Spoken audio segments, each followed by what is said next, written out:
To this point in my life, I've only spent one night in jail. Hopefully it will be the only one that I spend that I'm not there intentionally. I've been back to visit prisons on prison ministry visits and things of that nature, but I spent one night in jail for mistake. While I was there, I ran into a young man that I went to high school with, who explained to me why he was in jail and why he was facing potentially more than a couple of days in jail. I was there overnight. I was out. We all got it resolved. It was completely expunged from my record. So if I wasn't telling you this, you wouldn't be able to find it. Technically an unlawful arrest. But I say that to say there are those little mistakes that you make that they kind of hide in the corner and they come back to bite you. And sometimes the biggest part of the mistake is who you're hanging out with. Sometimes the biggest part of the mistake is that you didn't get your hand slapped when you did something wrong to begin with. Or if you're a parent or a leader, you just let it slide.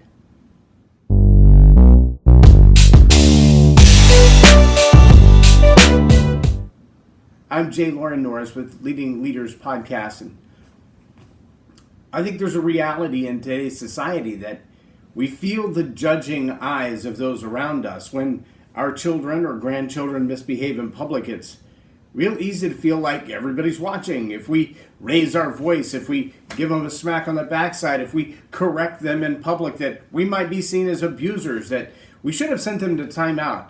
I don't know how you do that in a grocery store. But the whole idea of immediate reaction to bad behavior or immediate reaction to bad choices, I grew up with that. A lot of people my age did grow up with that. And now the pendulum has kind of swung the other way. And the immediate, swift response to discipline, well, it just doesn't exist. Now, a couple of weeks ago, I talked about the Global Leadership Summit.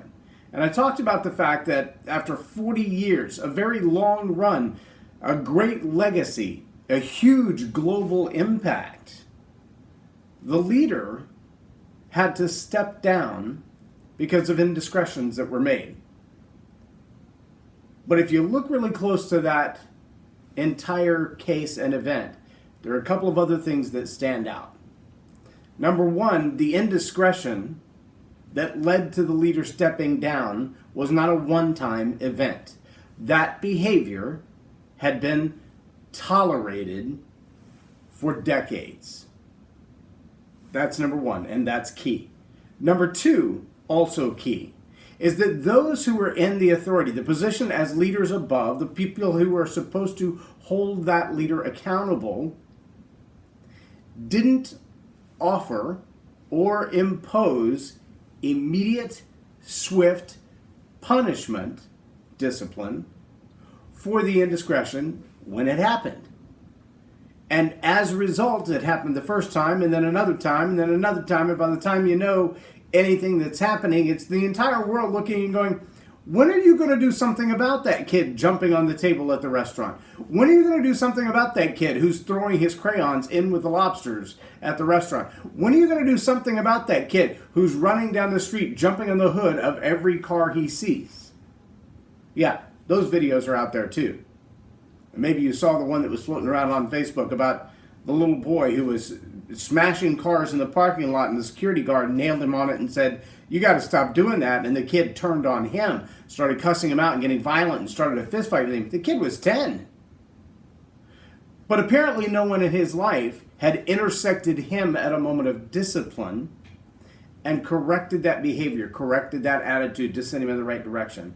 See, we as leaders, we have that responsibility in our homes for sure, if we are parents or grandparents, in public even, to have the peer pressure of a good society, social behavior. We should have the pressure of saying, no, you can't just act like that. Recently, here in the Dallas-Fort Worth area, there was a man who beat and stabbed his own 16-year-old child to death.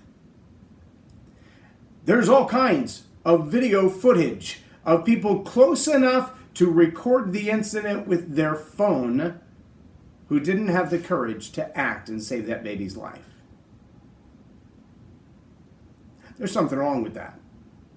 if nothing else, the 12 of you with the phone swarm the man. He can only stab one, right? You're going to have to take action. As leaders, you have to take action. You've got to recognize the moment of indiscretion and bring a swift and immediate punishment that deters the action in the future. Now, I'm not saying go overboard, but I am saying take action. Because if you don't do that, then the devastation of the legacy, the destruction of the organization or the company, long-term prison visits may be the future of one who's not disciplined now. I'm J Loren Norris with Leading Leaders Podcast for Tell It Like It Is TV. Have a blessed day.